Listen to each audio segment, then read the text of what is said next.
Hey guys, it is April from Getting Hookah With It. Today I wanted to talk to you about the books that I read in February.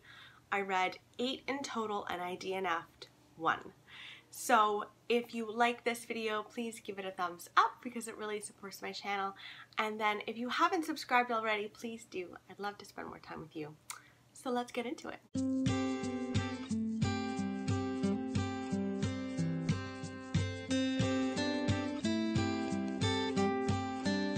So first up, we've got The Joy Luck Club by Amy Tan. This was my first Amy Tan book and it did not disappoint in any way. I gave this 4 stars. This is a beautiful story about the relationships between mothers and daughters and I fell in love. We follow 8 people in total. We follow 4 women who belong to the Joy Luck Club, which is a club that they created when they moved from China to San Francisco. And when they arrived, they created this little club to connect with one another. Everyone in this club had daughters, and those daughters know each other obviously because their moms are friends. We follow each woman individually, her experience in China and her experience moving to San Francisco, and then we also dive into the lives of their daughters. And this is about misunderstandings between daughters and mothers. It's about expectations that mothers put on their daughters and expectations that daughters put on their mothers. And it's about the judgments that you can make without knowing the entire story. And I just fell in love. I did find it a little bit hard sometimes to be able to figure out who's who, so I struggled with that, and I do wish in some ways that it had just been a smaller group. Honestly, I would have been happy to read just about one mother and one daughter because it was so fascinating. By the end of this book, I was bawling my little eyes out and calling my mom and saying, "Have you read The Joy Luck Club yet?" Of course, she already had. So definitely recommend that book. The next book I want to talk to you about is Magpie Murders by Anthony Horowitz. I was so excited to read this book. I found it at a Value Village for a really good deal. It's pretty much a brand new release. It came out in 2017 and I was so excited. This follows an editor who receives a manuscript from their most popular author from their publishing house, and he writes mysteries. And so she's hunkering down in her apartment to read this mystery, and she notices that the final 2 chapters are missing, and she wonders about that, and she calls her publisher and she's like, "What is going on here?" And then the author of the book promptly dies. And so they're obviously shocked by that and they're trying to find the manuscript. So you start out with the editor reading the manuscript, and then you read the actual manuscript in its entirety. I think it's about 100 and something pages, 150 pages maybe. And then you go back to the editor and find out the mystery of what happened to this author. So you're really getting like 2 mysteries in one. Now I think this would be perfect for people who like the Poirot series, love the Agatha Christie detective series. You know me, I really do struggle with detective series and finding ones that connect with me, and this one did not connect with me. But I have to say, this is like a giant nod to that genre, so if you do like that, I think you might enjoy this. It was just a little too cozy mystery for me. I like it a little more hard-hitting. I ended up giving Magpie Murders 3 stars. I also read 1984 by George Orwell, and holy crap, that one was intense. It's probably a good idea to read 1984 when you're in a really great place. I wouldn't say this was the best time for me to read 1984 because it's so depressing.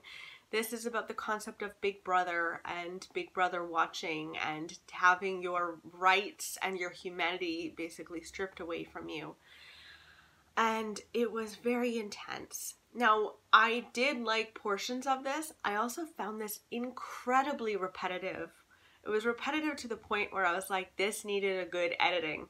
Oh, I feel badly saying that because it's a classic. However, it was so repetitive. So I ended up giving it 3 stars. I understand that when this came out, it would have been really mind-blowing and really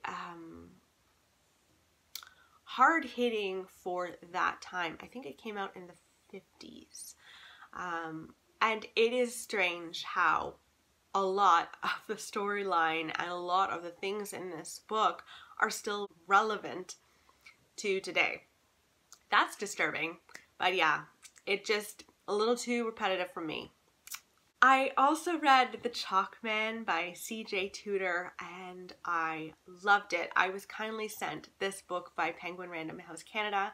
I literally got it at the post and sat down that night and started reading, and I think I read this in the span of 3 days.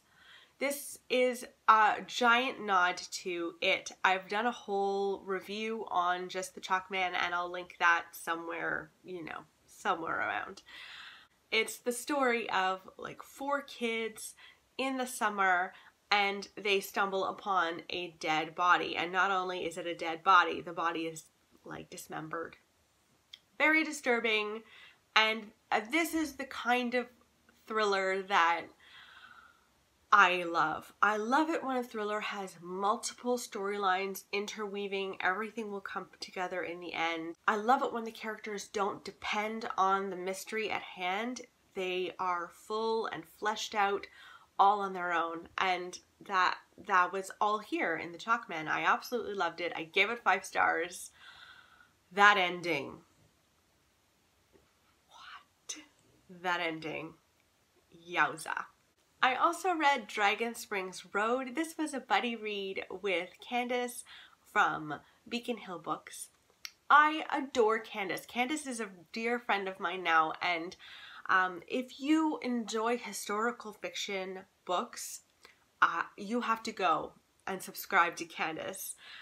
She's wonderful. She's absolutely wonderful, and she gives really detailed reviews. So anyway, we read Dragon Springs Road together, and this is about a little girl whose mother has to leave her. Her mother and her live in this tiny portion of this enormous estate.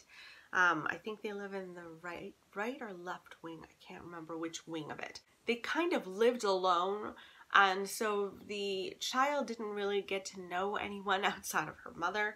And then her mother leaves, and luckily the family that moves into this estate take her in and keep her on, and so she's safe. She is also accompanied by a fox spirit, and this fox spirit kind of looks over the residents of this home. And I really enjoyed the fox spirit. I wasn't expecting this magical realism element to kind of be present in this book, but I enjoyed that. I think Candace liked this book a little more than I did. I ended up giving it 3 stars. I listened to it on audio, and the little girl was really whiny on audio. The narrator was very annoying with the little girl, so that might have had something to do with it, that I didn't like it as much. But this has a lot of twists and turns that I didn't see coming, so I do recommend this if you like a little bit of magical realism with historical fiction. This is a really interesting one. And head on over to Candace's channel to see what her review of it was, because she seemed to really, really love it. I also read Down Among the Sticks and Bones by Seanan McGuire. I love this series. This is, I think, the only YA series I seem to enjoy. I don't read a lot of YA because most of the time it's disappointing. But this is the second book in the series, and in this book we are following Jack and Jill in their world. They go to this very disturbing, strange world, and what I loved about this book was it really spoke to gender and the pressures that people can put on their children to be a certain way. You should only play with dolls, and you should be the next like soccer star, and you can only be those things. And that weight that parents can put on their children is just enormous. This book really explores that. I also really enjoyed the beginning where they were talking about the concept of having to have children and the pressure to do the next thing that you're supposed to do. And if you're not ready for that and you're just doing it anyway, that actually really upset me because, well, you know that I'm going through infertility and really we just desperately want a child. And reading that portion of the book about how some people just do the next thing that they're supposed to do and then they're not friggin' ready for it and don't do well by their children because of it. Oh, it just broke my heart. It really broke my heart and really resonated with me. I loved this book just as much as the first, and I can't wait to read Beneath the Sugar Sky. Beneath the Sugar Sky, I think that's the third. I'm on hold at the library for that one. I also read Behind Closed Doors by B.A. Paris. Now this was like such a big book on YouTube. I feel like this is just, everyone seems to know who B.A. Paris is because of this. And this is a domestic thriller. I was not impressed. I didn't like it. I didn't really enjoy it. I gave it 3 stars. The more I think about it, truthfully, I could have given it 2 stars. This had no twists. Everyone said, there's an enormous twist at the end. The end came and I was like, that's the twist? Are you fucking kidding me? That's the twist? I didn't like it.